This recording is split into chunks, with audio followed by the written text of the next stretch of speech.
Good afternoon, everybody. My name is Donna Fiesel, and I'm your host of Afternoon Drive Home on IC Radio. We're your source for news and entertainment. You can also find us on television, channel 182 on Charter Communications, as well as Abundant TV, which is found on Roku, Apple TV, and Amazon Fire. So good to be with you today. I'm so excited about, I love gardening, and I'm already tired of winter. I can't wait to go outside in the spring and start another garden.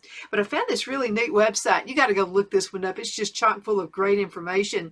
And I like the name of the website, don'tmesswithmama.com. Is that not a good website? I really do like that one. So the article is 35 foods you can grow indoors. Yeah, okay, this will make me a little happier, okay? I'll be a little easier to work with.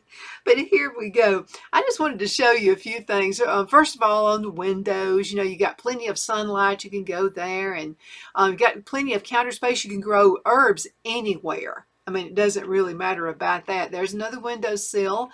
And I thought this one was interesting right here. This is bulbs, and it's inside something right here. But the one I really want to talk with you about right now is about, growing herbs and things like that. So let's go ahead and talk about it. Start simple, first of all. Start simple. Don't get complicated. What I have found is the more simple, the easier it is. And the less disease and the less issues that you're going to have. So don't overcomplicate it by being ambitious. I know I'm ambitious.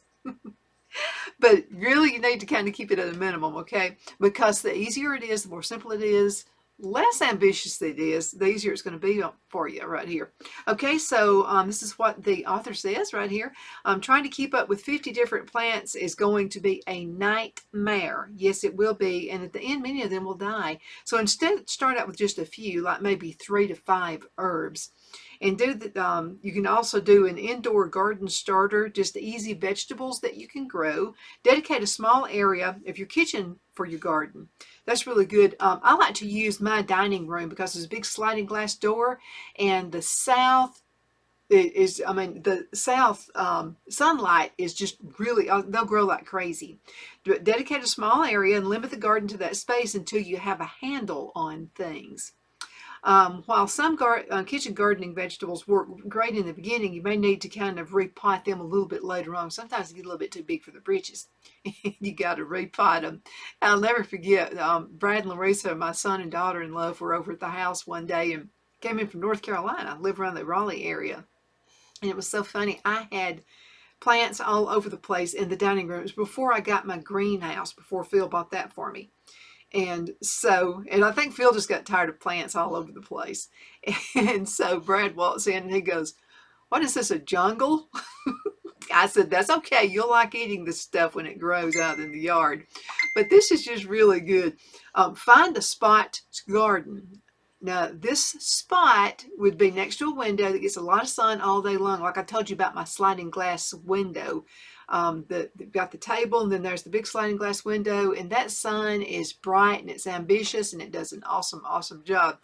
But that isn't always possible, and that's okay. You can still grow food in just about every room of your house. The only ones I don't recommend are the unfinished cellars, the attics, and in the bathroom. We're going to find out why a little bit later, but why he says that. You can garden in any room in your house because there's no need to rely on the sun to give it its life-sustaining rays to your plant when you can use grow lights instead. You'll need at least one grow light for every shelf that you have plants growing on. I love my grow light. And I got mine online at Amazon. They're hard to find in this area. I think now you can probably find them at some of the bigger department stores. But when I got mine, they're so easy to work with, and I mean, they really are good. And they have the, I mean, it shines right down on that. You can tell the difference because this is what I did, a little test. So, I have my little test. And so I had a shelf, and I had a heat mat, by the way. It'd be good to have a heat mat. You don't have to, but it really helps. And so then I put the grow light on one and not on the other one. And there was a significant difference. And both tomatoes, so it was the same kind of plant. And there was just a huge difference in having the grow light and not having it. Okay, number 3, Go vertical if you're short on space. That's a good idea too. Small kitchens can still have a kitchen garden. Just add wall planters or hanging vertical planters to maximize space, and it serves as a beautiful home decor as well. So be creative with the space and don't be afraid to think outside the box. I saw a picture on Pinterest. Pinterest gets me in so much trouble sometimes, but I saw a picture on Pinterest where they lived in a small apartment and it was in town, and it seems like it was New York. And so they had a ladder. They brought the ladder inside and they used that ladder for different shelves and put it as close to the window as they could. And I thought that was a great idea. They were growing some herbs and stuff, rosemary and things like that. Okay, opt for organic soil and compost. Now consider organic soil and compost. Both will be a little bit more expensive than the other options, but it's best suited for growing indoors. After a few weeks, the nutrients in that soil will run out and you'll have to start feeding your plants your fertilizer. For this, I recommend a liquid organic fertilizer. That's what I use. And it won't take much. So like a small bottle is going to last you, 8 ounces last you just about all of the winter. Many of these will be made using fish, but you can also buy seaweed base to cut back on the smell and go vegan. Another thing I like to do on mine, so we drink a lot of coffee around here. That's why I'm so hyped, I guess, all the time. And so I put my coffee grounds, the used coffee grounds, inside my plants. And that works out really good too. No scientific mention of that, but it works. You can even keep your food waste and compost it. Much of the food we throw away would make great compost in our gardens. You don't need much, so just using a few simple planters in the kitchen, but composting can help you build fertile soil. So a small compost bin in your kitchen for table scraps, and then just add them into your little kitchen garden. Yeah, you can do that too. Make sure when you do the compost, make sure, like I started out with this big, it used to be like a laundry, used to be in that, laundry soap. And now I cleaned it really good, and you gotta make sure you do that if you're using anything that used to have soap in it. So what I did is I cleaned it really good, and then I let it soak in vinegar, and it's for like overnight. I added some water to it, fill it up to the top. And then I rinsed it out with vinegar, and I've had no problems, and it's good and sturdy, like what those Tide Pods and things like that come into. Those make awesome ones. They have the really good twist lids on them too. They're plastic and they're made good and durable. So that's a really good to have your own little garden compost. Plus, it's not going to smell your whole house up. Sometimes some of the stuff in compost can smell it up. Okay, let's see now. Number 5, source with seeds and kitchen scraps. This is something I've done. So there's a couple of options on how to source your food. You can buy seed packets or even reuse seeds from food you already have. They can take a little longer to grow as the seed needs to germinate, but it's a great option and you don't have food if you don't have the food source available. But if you do have food scraps, reuse those. They're an excellent source to regrow your favorite produce. I told you guys about the cabbage. And so at the very bottom of it, it's got core on it, and nobody eats that. So I've been just tossing that and throwing it away or giving it to the chickens or something. So I cut that bottom off, and you want to put it in water, and for about 2 weeks you'll keep it in just a small amount. Don't put it all the way to the top, just enough for that little core, the tiny little bottom core, okay? And so put it on that. And then you need to change the water out every couple of days or so, or it'll have this really gurky, funky looking water in it. So you need to do that. That's another key. And when it starts growing little roots, you can put that in a pot and have cabbage. I've got 3 of them growing outside right now. Cabbage is a winter anyway, so winter scrappy thing. And so it's one of them is growing already 5 little cabbage heads out of it, and the other 2 are growing 4. So anyway, I would have normally thrown that away. Well, now I'm going to have that, and I'm just going to have cabbage all over the place. And we love slaw. We put it on our burgers and our sandwiches and stuff like that. And I got a really good recipe. I'm going to share that with you in a later show. And it's slaw that you make. It doesn't have mayonnaise in it, but it has vinegar and water in it and a little bit of sugar. And that will keep for a good couple of weeks. So you can make slaw one time and have it last for 2 weeks. Probably would last longer than that. It just doesn't last that long on our table is what I'm saying. Okay, now how to grow food with seeds. I got to make sure I keep up with what time it is. Okay, I'm doing good. When it comes to starting seeds, you need to do you can do it in just about anything. It doesn't matter, including the cardboard rolls from toilet paper. It sounds crazy, but it works. Put black plastic seed starting trays are an excellent idea, and if you don't mind spending just a little bit of money on them. The black will absorb more heat, and for many plants, you'll need that heat to help make sure you get those seeds started. Now, this is something that I've learned too. You can always use a Sharpie. Okay, so if it's something that's maybe a gray or white color, just get a Sharpie.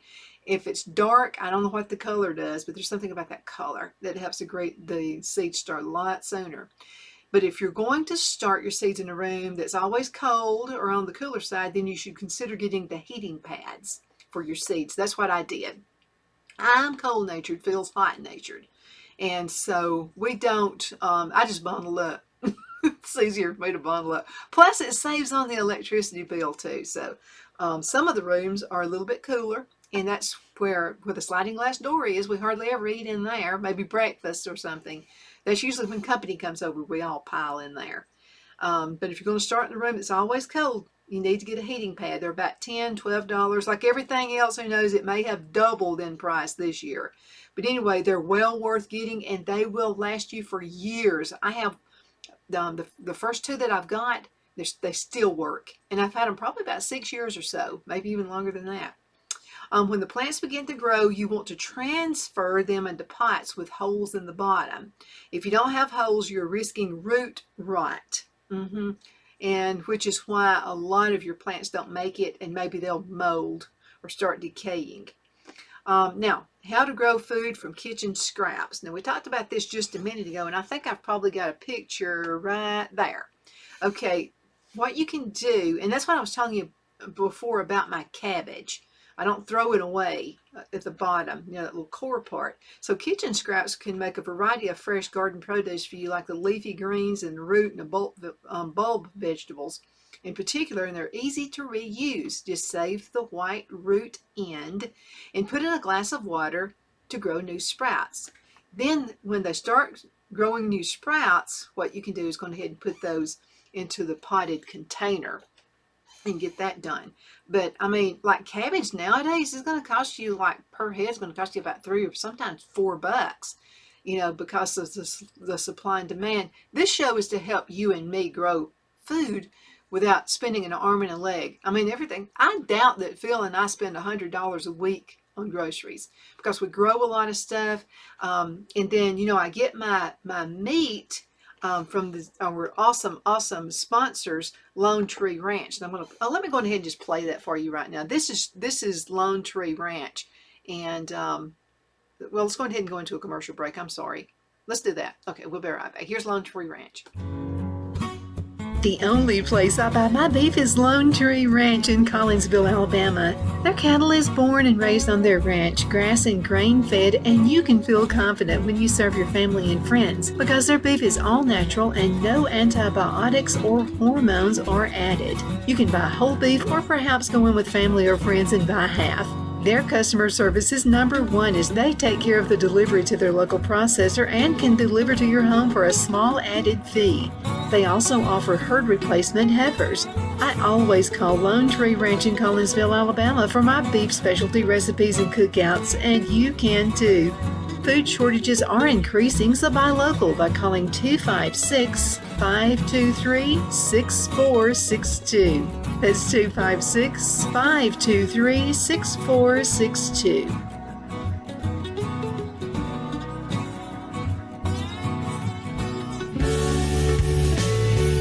Shepherd's Cove Thrift Shop, located on Highway 431 in Albertville, is a large store that is restocked weekly with new and gently used items donated by our community.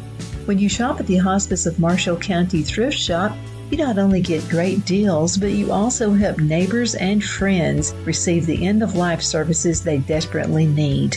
Hospice of Marshall County is a nonprofit United Way agency, and we depend on the generosity of those in our community to continue providing expert care to all, regardless of ability to pay. We accept donations during regular business hours 9 to 5 p.m. Tuesday through Saturday. For more information about our community events and volunteer opportunities, please call 256-582-3325. Thank you for your support of Shepherd's Cove.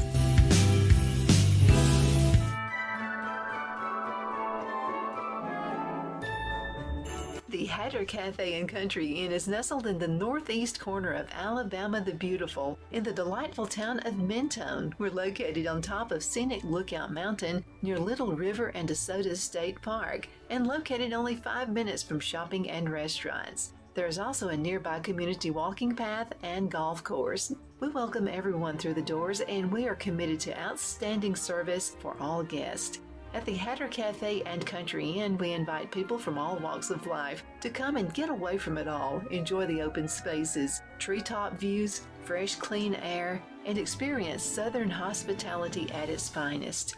We look forward to hosting you. To reserve a special event, or if you would love a special getaway at the Country Inn, you can call us at 256-634-2018. Hello, I'm Mike Lindell, and my employees and I want to thank each and every one of you for your continued support. With everything going on right now, your rest is so important. That's why we're having the biggest MyPillow sale ever. Not only are my bed pillows as low as $19.98, but you can get the best body pillows ever. Regular $89.98, now only $29.98. Take your rest on the go with our Roll and Go Anywhere MyPillows for only $14.98. And we have our new couch and accent pillows. They aren't just for looks. They have MyPillow's patented adjustable fill that gives you that amazing MyPillow comfort. In this economy, you get the best gifts ever for the best prices ever.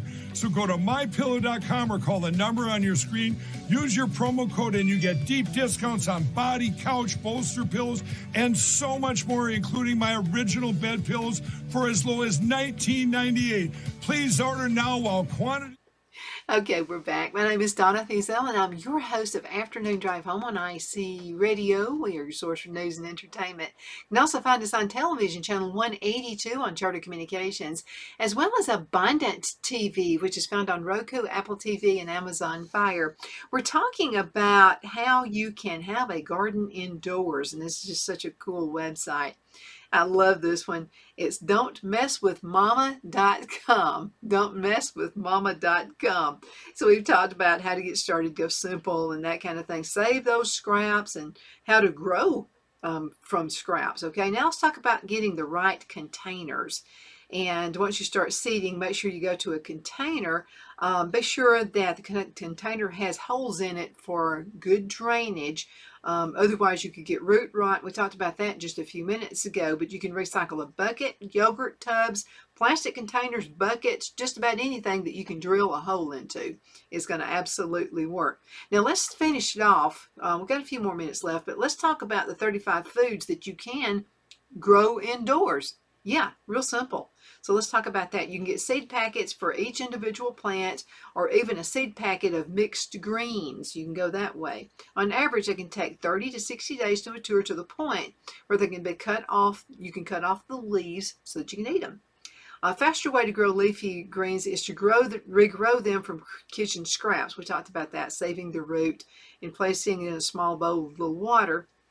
But here are some of the oh, and by the way, you'll be eating those leaves in 21 to 30 days. You'll be eating cabbage in about that same time frame. So aren't you excited about things that you can grow? Even if you live in the city. If you're watching me right now and you live in New York and you're in an apartment right now and you're going, that country gal, she don't know what she's talking about. Yeah, I do.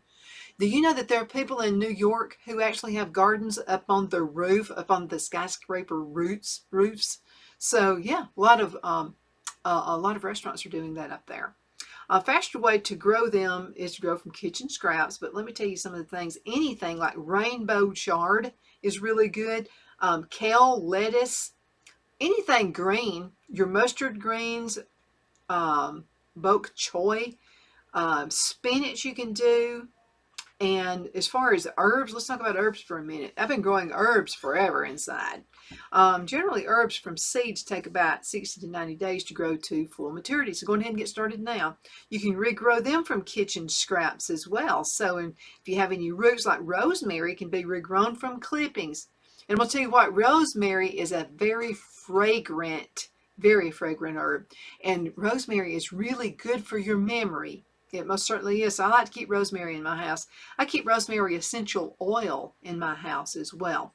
So this is how you can do it from clippings. Just just place in a glass jar with a little water and your little clippings of the rosemary, and replace the water every few days. Then a week or so, you'll see some new growth, and then you can transfer into a pot or to a garden. So any of these herbs you can do this with, okay? So like if you go to the grocery store and you pay almost $6 or $7, get that and put it in a pot and then grow it from there, and it's going to be worth a whole lot more. But if you buy it as a plant, it's cheaper, or if you grow from seeds, it's even cheaper. So, whatever works for you. But herbs that you can grow just from cuttings, just from leftover scraps: basil, cilantro, dill. I've got dill that just pops up all over the place, and we make a lot of pickles, and I put it in salads and stuff anyway. And dill is really good in any of your beef dishes. Well, any kind of meat, it's real good in any of it. Mint, by the way, be careful with mint. It invades. It takes over the whole outside of your house. Oregano, mint, keep it in a container. I mean, and then sometimes even then it'll jump out into the ground, and I don't know how it does it. Oregano, parsley, rosemary, sage. By the way, if you have dressing for Christmas or Easter or any other time throughout the year, Thanksgiving, I will not buy sage from the store ever again. I love my own sage, and it's easy to grow, and it's easy to, you want to go on ahead and dry it. You put that into your dressings, it makes all the difference in the world, and it's something you did. Thyme. Okay, and I got a bunch of that. I've got to bring some of that inside also. Okay, fruit. Let's talk about some of the fruit that's like citrus indoors. They don't have to take up a whole lot of space either. So since it's harder to grow citrus from seed indoors, get a citrus tree. You need to get one that's about 2 to 3 years old. Put it in a spot that gets a lot of indoor sunlight. And the Mayer lemons are really good, and mandarin oranges. You know I'm going to try that. This is from the website don'tmesswithmama.com. Root and bulb vegetables. Okay, so the author of this, don'tmesswithmama.com, says, for all I find it easier to save a root end or a single clove for garlic. And just put it in a small glass bowl or a glass jar, replace the water every few days, and new little shoots are going to start growing out there. Then transfer it to a container with soil and grow it. Generally, you'll see sprouts growing within a week, and some, like green onions, are fully mature in about 10 to 14 days, or about 30 days for carrots and ginger. That's what I've got growing outside, in my blocks, in those little block garden. You can start root vegetables from seed, but it can take 70 to 120 days or longer to full maturity. Now, let me tell you about Albertville Foodland Plus. Okay, they'll put a cart outside. You'll walk in, and as you're walking in the front door, over to the right-hand side is where they usually keep this cart. And they do this almost every day. So you'll see a cart there with some marked down produce. Go for it. Okay, you can even grow a banana tree from old bananas. You just open it up. You know that gunky stuff that's in the middle? That's where your seeds are. And you can do the same thing. You can grow indoors a banana. Okay, now let's talk about this. We talked about some of the root vegetables. Now for potatoes, find one with eyes growing on it. And you cut it into pieces about 2 to 3 inches wide. Each piece should have at least 2 or 3 eyes on it. Let the pieces dry out for a few days, and then you want to plant the potato pieces about 5 to 6 inches deep in a pot or a garden. It'll take 45 to 70 days to reach maturity. Now, beets and carrots and potatoes need large, deep containers because they grow down into the ground, and so they've got some room to grow. So just keep in mind, you can get these potato bags with flaps. You can see them growing beneath the soil. Yeah, that's a good thing to do. More things you can grow: root and bulb vegetables. You got beets, carrots, celery, ginger, green onions, potatoes, shallots, and radishes. These are all things you can grow indoors. And I've got another one. Let's see, is that it? Yeah, right there. That's your root vegetables, and you can see that that's growing in just a little. And you can buy those at any store, maybe Dollar or a feed and seed place or something like that. And those, see, that's cardboard, so it's biodegradable. But let me give you another little tip, something else that you can do. So you can use cartons, like your milk cartons, and just cut those off and put dirt. Now make sure there's holes down at the bottom, okay? You can get anything, like any container that something came in it that was even, I tell you, a good seed starter are those egg boxes. You can use the plastic styrofoam looking ones, but the best ones are the ones that are paper types. And they are really, really good. And the humidity really loves that paper. So once you grow a seed from that, then you can go on ahead and take it out and put it into a larger container. They just seem to grow faster. Other vegetables, there are more vegetables you can grow at home, but for beginners, this is an easy list to get started with. So generally, peppers, peas, and tomatoes can grow in small spaces from seed to full maturity in 45 to 60 days. Again, make sure you got lots and lots and lots of sunlight. Keep in mind that tomatoes are in the nightshade family of vegetables, and the leaves and the stems of the plant can be toxic to pets, cats and small dogs. It's generally not fatal, but it can be uncomfortable. You may want to keep those out of reach if you can. If you've got nosy pets like we have a nosy cat. So, likes to have a lot of attention. So inside you can grow bell peppers, English peas, hot peppers, and tomatoes. Now it's like the cherry and the mini type tomatoes you can grow inside. Have a little tomato tree, and they're so good in salads. Super good. Okay, let's see. So what I'm going to do, we've got 2 minutes, almost less than 2 minutes left. So go to this website again, don'tmesswithmama.com, don'tmesswithmama.com, and you'll find this is it's an awesome article. And again, save your fruits and your vegetables. Don't throw them away. And any of your herbs and things like that. Save all that stuff, because that's just food you're throwing away. Now chickens love it, and we save a lot of it for our chickens. But just make sure, as far as a little recap, just make sure you got lots of sunlight right there. See those tomatoes right there growing up? Now those are actually cherry tomatoes, but the picture makes them look bigger. So those are the little tiny ones that you can put in your home garden. Now this looks like this person is using an attic. Right here you can just have a simple shelf. Oh, and another thing is, if you have like little containers, like little yogurt containers, make sure you keep the tops to those, because you can put those on the bottom. I don't know if you can see when I point this out right here with my mouse, but anyway, see that bottom right there? That just helps, because you don't want water flowing all over the bottom of your shelf and then going into the floor as well. Okay, I'm hurrying. There are some herbs that you can grow inside: basil, parsley, and mint, thyme, and rosemary. And it's just really handy when you're cooking. You're making some of that really awesome soup that you like to make, and just clip off some. Wash it off a little bit. It'll have some of your dust on it, but wash it off. Those are root vegetables right there that you can grow. Again, just simply cutting it off at the bottom, putting it in water. You need to change that water out now about every about 2 or 3 days at least, and you got that rocking and rolling. And there are your root vegetables right there, your bulbs. Thank you so much for watching Afternoon Drive Home. My name is Donna Feazell, and your host. Thank you again so much for watching. You find us on television, channel 182 on Charter, and Abundant TV, which is found on Roku, Apple TV, and Amazon Fire. You take care. I'm looking forward to seeing you on the next segment.